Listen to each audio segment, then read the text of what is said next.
Hi everybody, this is Jimmy Shaw. Thank you for clicking on my video today.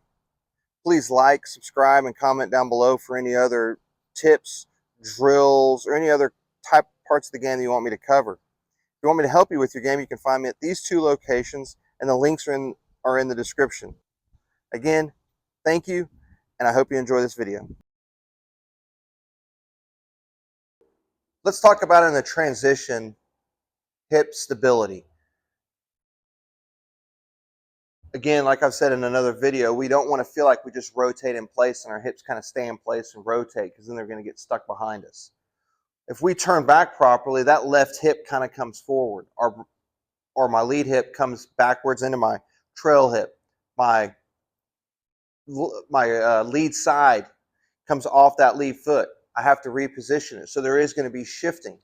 So when we shift, and again, I want you to think general terms, not the 1%.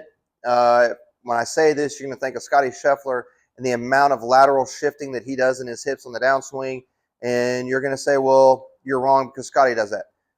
Again, he's the best player in the world right now. When I'm shooting this video, there's a reason why he's number one. He's very gifted. This is a generalized topic for the majority of the people watching this video.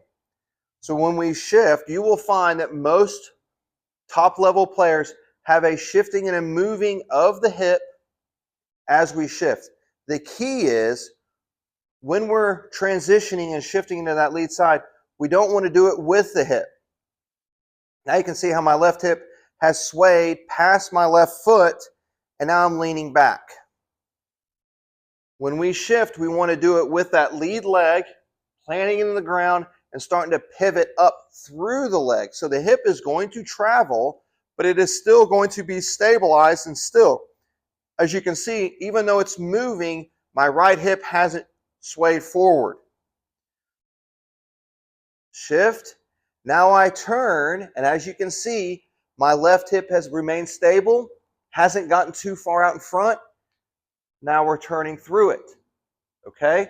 So when we're shifting, we need to make sure that, again, we're starting from the ground up. We have to reposition that foot. Now, if you don't pick it up, that's fine, but we still have to reposition it because it should be pulled towards your midline. That way there's not going to be any sort of pressure on it. Now we got to put pressure into that foot so it realigns it, but it keeps our hips from traveling too far.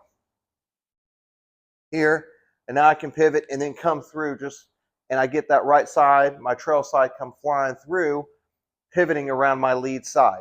So again, reposition, then fire.